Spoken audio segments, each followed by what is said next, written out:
നമുക്കിവിടുന്ന് മുന്നോട്ട് പോകാം. നീ പരിശുദ്ധാത്മാവുകൊണ്ട് നിറയുമ്പോൾ, അതിനുവേണ്ടി നിങ്ങൾ അന്വേഷിക്കുമ്പോൾ, ഇങ്ങനെ ഒരു ജീവിതമാണോ നിങ്ങൾ ആഗ്രഹിക്കുന്നത്? അന്യഭാഷ പറയാൻ വേണ്ടിയാണ് ചിലർ പരിശുദ്ധാത്മാവിനെ അന്വേഷിക്കുന്നത്.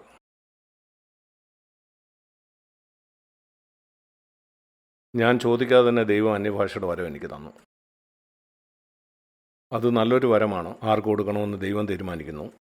സൗഖ്യമാക്കാനുള്ള വരം ഇതുപോലെയാണ്. ആർക്ക് കൊടുക്കണമെന്ന് ദൈവം തീരുമാനിക്കും. പഠിപ്പിക്കാനുള്ള വരം ദൈവം എനിക്ക് നൽകി. അതങ്ങനെ എനിക്കറിയാം. അത് ഞാൻ ദൈവവചനം പഠിപ്പിക്കുമ്പോൾ അവർക്ക് മനസ്സിലാകുന്നു. അങ്ങനെയാണ് ആ വരം കൊണ്ടെന്ന് ഞാൻ മനസ്സിലാക്കുന്നത്. എന്നാൽ എല്ലാവർക്കും ദൈവം അത് കൊടുക്കുന്നില്ല. എൻ്റെ ആഗ്രഹം എല്ലാവർക്കും ഉണ്ടാകണമെന്നാണ്.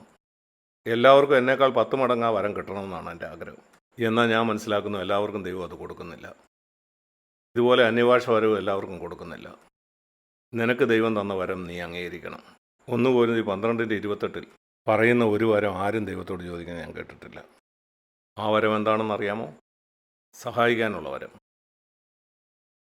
1 Corinthians 12:28 പറയുന്ന ഒരു വരമാണ്. സൗഖ്യമാക്കാനുള്ള വരത്തിന് ശേഷം സഹായിക്കാനുള്ള വരം. ആ വരത്തിന് വേണ്ടി നിങ്ങൾ എന്തെങ്കിലും ചോദിച്ചിട്ടുണ്ടോ? കർത്താവെ, സഹായിക്കാനുള്ള വരം എനിക്ക് തരണേ. ആവശ്യത്തിലുള്ള ആളുകളെ എപ്പോഴും സഹായിക്കാനുള്ള വരം. അങ്ങനെയുള്ള ചില സഹോദരന്മാരെ ഞാൻ കണ്ടിട്ടുണ്ട്. അവരൊരാവശ്യം കണ്ടാൽ മറ്റാരും കാണുന്നതിന് മുമ്പ് അവരവിടെ പോയി അവരെ സഹായിക്കും.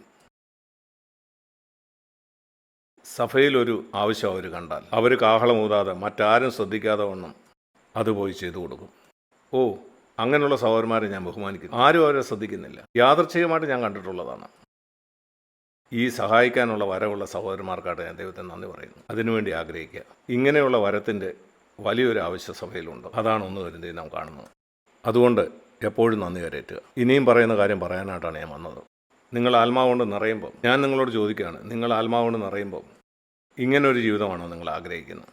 എങ്കിൽ ആത്മനിറവിനായിട്ട് അന്വേഷിക്കുക. ആത്മാവുകൊണ്ട് നിറയുക.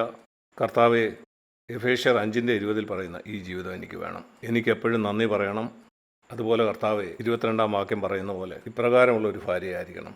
എൻ്റെ ഭർത്താവിന് എപ്പോഴും കീഴടങ്ങിയിരിക്കുന്ന ഒരാൾ. ഓ,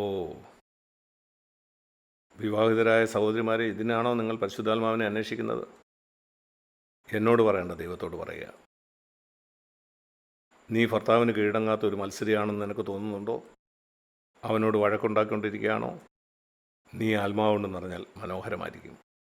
കർത്താവെ, എനിക്ക് കീഴ്പ്പെടുന്ന ഒരു ഭാര്യയായിരിക്കണം. അതിനാണ് എനിക്ക് പരിശുദ്ധാത്മാവിന് നിറവ് വേണ്ടിയത്. ഇതിനു വേണ്ടിയാണ് പരിശുദ്ധാത്മാവ് നിറവ് നിങ്ങൾ അന്വേഷിക്കുന്നതെങ്കിൽ നിങ്ങൾ ഭാഗ്യവതികളാണ്. ഞാനീ പ്രസംഗിക്കുന്ന കാര്യം കേൾക്കുന്ന ഭർത്താക്കന്മാർ വളരെ സന്തുഷ്ടരായിരിക്കും. എന്നാൽ നിങ്ങളോട് ഞാൻ പറയട്ടെ, നിങ്ങൾക്ക് ആത്മാവുകൊണ്ട് നിറയണോ? എന്തിനു വേണ്ടി? 25-ാം വാക്യം, എഫേസ്യർ 5:25. കർത്താവെ, അങ്ങ് സഭയെ സ്നേഹിച്ചതുപോലെ എനിക്ക് എൻ്റെ ഭാര്യയെ സ്നേഹിക്കണം. നിങ്ങളുടെ ജീവൻ വെച്ചുകൊണ്ട് മരിക്കാൻ തയ്യാറായി നിൻ്റെ ഇഷ്ടം വിട്ടുകൊണ്ട്. കർത്താവെ, ഇതുവരെ എനിക്കങ്ങനെ ജീവിക്കാൻ കഴിഞ്ഞിട്ടില്ല. അവൾക്ക് വേണ്ടി മരിക്കാൻ തക്കവണ്ണം അവളെ ഞാൻ ഇതുവരെയും സ്നേഹിച്ചിട്ടില്ല. എൻ്റെ എല്ലാ അവകാശവും വിട്ട് കളഞ്ഞുകൊണ്ട്. കർത്താവെ, അതിനുവേണ്ടി നിൻ്റെ ആത്മാവുകൊണ്ട് എന്നെ നിറയ്ക്കണേ. ഓ, നീ അനുഗ്രഹിക്കപ്പെട്ട ഒരാളാണ്. ഓ, ഇതിനു വേണ്ടിയാണോ നീ പരിശുദ്ധാത്മാവിൻ്റെ നിറവ് അന്വേഷിക്കുന്നത്?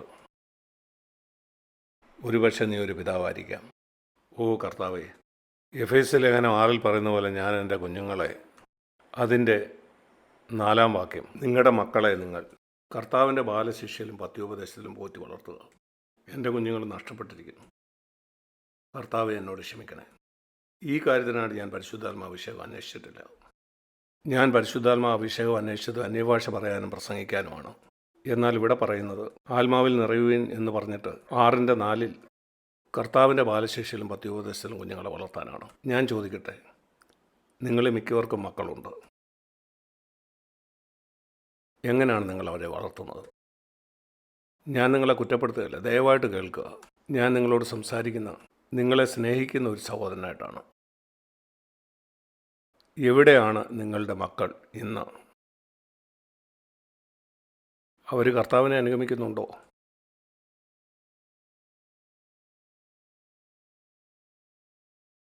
നിങ്ങൾ ആത്മാവുകൊണ്ട് നിറയാനായിട്ട് പ്രാർത്ഥിക്കുക. അങ്ങനെ നിങ്ങൾക്ക് ജ്ഞാനം കിട്ടും. നിങ്ങൾ പറയും, സഹോദര, എൻ്റെ വിവാഹത്തിൻ്റെ ആദ്യ നാളുകളിൽ എനിക്ക് ജ്ഞാനം കുറവായിരുന്നു, ഞാനിത് ഗൗരവമായിട്ട് എടുത്തില്ല. സാരമില്ല, നിങ്ങൾക്ക് ജീവനുള്ള കാലത്തോളം നിങ്ങൾക്ക് പ്രത്യാശയുണ്ട്. ഇങ്ങനെ പറയാറുണ്ടല്ലോ, ജീവൻ നിങ്ങൾക്കുണ്ടോ, പ്രത്യാശ നിങ്ങൾക്കുണ്ട്. ഇതുവരെ നിങ്ങൾ മരിച്ചിട്ടില്ല. നിങ്ങളുടെ മക്കളും ജീവനോടെ ഉണ്ട്. ഇപ്പോഴും നിങ്ങൾക്ക് പ്രത്യാശിക്കാം. യേശുവിൻ്റെ നാമത്തിൽ പറഞ്ഞിട്ട് ഇനിയും നിങ്ങളുടെ മക്കളെക്കുറിച്ച് പ്രതീക്ഷയുണ്ട്. അവരെത്രയധികം പിന്മാറ്റത്തിലാണെങ്കിലും ആത്മാവുകൊണ്ട് നിറയാനായിട്ട് ഇന്ന് നിങ്ങൾ ദൈവത്തോട് പ്രാർത്ഥിക്കുക. ആ പരിശുദ്ധാത്മാവിൻ്റെ നിറവിൽ അവർക്ക് വേണ്ടി പ്രാർത്ഥിക്കുക. ദൈവത്തിനൊരു അത്ഭുതം ചെയ്യാൻ കഴിയും. ദൈവത്തിൻ്റെ ആവശ്യകതയിലേക്ക് വിവിധ സാഹചര്യങ്ങളോട് അവരെ എത്തിക്കാനായിട്ട് ദൈവത്തിന് ഇന്നും സാധ്യമാണ്. അവർ നിങ്ങളുടെ അടുക്കിലേക്ക് വന്ന് ചോദിക്കും, പപ്പ, എനിക്ക് ഈ കർത്താവിനെ വേണം. ഇപ്രകാരം അവർ നിങ്ങളോട് ചോദിച്ചാൽ നിങ്ങളുടെ ഹൃദയത്തിൽ എത്ര സന്തോഷമുണ്ടാകും. ഇത് ചെയ്യാൻ ദൈവത്തിന് കഴിയുമെന്ന് നീ വിശ്വസിക്കുന്നു. നിങ്ങളുടെ കുഞ്ഞുങ്ങൾ ചെറുതാണെങ്കിൽ ദൈവത്തിന് സ്തോത്രം, അവർ നിങ്ങളോടൊപ്പം ഉണ്ട്. നിങ്ങൾ അവർക്ക് വേണ്ടി പ്രവർത്തിച്ചുകൊണ്ടിരിക്കുക. നമ്മുടെ ശുശ്രൂഷയുടെ പ്രധാന ഭാഗമാണത്. എൻ്റെ ജീവിതത്തിൻ്റെ ഒത്തിരി വർഷങ്ങളാണ് ഇവിടെയും അവിടെയും അനേക രാജ്യങ്ങളിൽ ഞാൻ സഞ്ചരിച്ചുകൊണ്ടിരുന്നു. എൻ്റെ ജീവിതത്തിൻ്റെ പകുതി സമയം ഞാൻ എൻ്റെ കുടുംബത്തിൽ നിന്ന് ദൂരെയായിരുന്നു. ഇന്ത്യയിലെ ദരിദ്രമായ ഗ്രാമങ്ങളിലായിരുന്നു അതിൽ മിക്ക സമയവും. ഒരിക്കലും പണത്തിന് വേണ്ടിയല്ല ഞാനത് ചെയ്തത്. ഞാൻ ആളുകളിൽ നിന്ന് പണം വാങ്ങാറില്ല, ഞാൻ ശമ്പളം എടുക്കാറില്ല, പ്രാർത്ഥിക്കണമെന്ന് പറഞ്ഞ് കത്ത് വായിച്ചിട്ടില്ല. എന്നാൽ ഞാനും എൻ്റെ ഭാര്യയും തീരുമാനിച്ചു, ഞങ്ങളുടെ കുഞ്ഞുങ്ങളെ കർത്താവിനെ സ്നേഹിക്കുന്നവരായി വളർത്തണമെന്നുള്ള കാര്യം. അതായിരുന്നു ഒന്നാമത്തെ ആഗ്രഹം. ഒരിക്കൽ ഞാൻ കർത്താവിനോട് പറഞ്ഞു, ഞാൻ പല സ്ഥലങ്ങളിൽ പോകുന്നു, ഞാൻ അങ്ങയുടെ കുടുംബകാര്യം നോക്കുന്നു, എൻ്റെ കുടുംബത്തിൻ്റെ കാര്യം അങ്ങ് നോക്കണേ. ഞാൻ അങ്ങയുടെ രാജ്യത്തിനായി ജീവിക്കുന്നുണ്ട്, എൻ്റെ കുടുംബകാര്യം അവിടെ നോക്കണേ. അവൻ ഞങ്ങളെ കരുതി. ഞാൻ പറഞ്ഞതിൻ്റെ അർത്ഥം എൻ്റെ കുടുംബത്തിൻ്റെ കാര്യം അവൻ നോക്കി. അവൻ ഞങ്ങളെ അനുഗ്രഹിച്ചു. ദൈവത്തിന് ഒന്നാം സ്ഥാനം കൊടുക്കുക. അവൻ്റെ രാജ്യത്തിന് നിനക്ക് വേണ്ടി അവൻ അത്ഭുതം ചെയ്യും. ദൈവത്തിന് ഒന്നാം സ്ഥാനം കൊടുത്തുകൊണ്ട് എൻ്റെ ജീവിതത്തിൽ എനിക്കൊന്നും നഷ്ടമായിട്ടില്ല. അവൻ്റെ വേലയ്ക്ക് ഒന്നാം സ്ഥാനം കൊടുത്തുകൊണ്ട് കർത്താവ് എൻ്റെ ജീവിതത്തിൽ അവിടുത്തെ വേലയാണ് ഒന്നാമത്. എനിക്ക് വേണ്ടി അവിടുന്ന് കരുതണേ. ഞാൻ പറയട്ടെ, 55 കൊല്ലത്തെ വിവാഹ ജീവിതത്തിൽ എനിക്ക് ചെയ്യാൻ കഴിയുന്നതിൽ എത്രയോ മെച്ചമായിട്ട് അവൻ എന്നെ കരുതി. ആത്മാവുകൊണ്ട് നിറയുക. ഇതിനു വേണ്ടിയാണ് എനിക്ക് ആത്മാവിൻ്റെ നിറവിൻ്റെ ആവശ്യമുള്ളത്. ഒരു ദൈവിക കുടുംബം പണിയാനായിട്ട്, ഈ ദുഷ്ടതലമുറയിൽ ഈ കാര്യം വെളിപ്പെടുത്താനായിട്ട് ഭർത്താവിനും ഭാര്യയ്ക്കും എങ്ങനെ സ്നേഹത്തോടെ ജീവിക്കാൻ കഴിയും, എങ്ങനെ ദൈവഭക്തിയുള്ള മക്കളെ വളർത്താൻ കഴിയും. പ്രാർത്ഥിക്കുക, ദൈവത്തോട് നിലവിളിക്കുക. നിങ്ങൾ പരിശുദ്ധാത്മാവുകൊണ്ട് നിറയാൻ. നിങ്ങൾ എത്രത്തോളം പരാജിതനാണെങ്കിലും ഒരുപക്ഷെ നിങ്ങളുടെ ജീവിതം മുഴുവനും നിങ്ങളൊരു പരാജയമായിരിക്കാം. ദൈവം കരുണയുള്ളവനാണ്. ഒരുപക്ഷെ നിങ്ങൾ ചെറുപ്പമായിരുന്നപ്പോൾ ഈ സത്യമൊന്നും നിങ്ങൾ ഒരിക്കലും കേട്ട് കാണുകയില്ല. ദൈവത്തിനതറിയാം. നിങ്ങളിപ്പോൾ കേൾക്കുന്ന വർഷങ്ങൾക്ക് മുമ്പ് കേട്ടിരുന്നെങ്കിൽ നിങ്ങളത് ഗൗരവമായിട്ട് എടുക്കുമായിരിക്കും. സാരമില്ല, ഇന്ന് തൊട്ടത് ഗൗരവമായിട്ട് എടുക്കുക. കർത്താവെ, കഴിഞ്ഞു പോയതിനെക്കുറിച്ച് എനിക്കൊന്നും ചെയ്യാൻ കഴിയില്ല. ഇന്നു മുതൽ ഞാനത് ഗൗരവമായിട്ടെടുക്കും. എങ്കിൽ നിൻ്റെ ജീവിതത്തിലും നിൻ്റെ കുടുംബജീവിതത്തിലും ആത്മീയ പുരോഗതി ഉണ്ടാകും.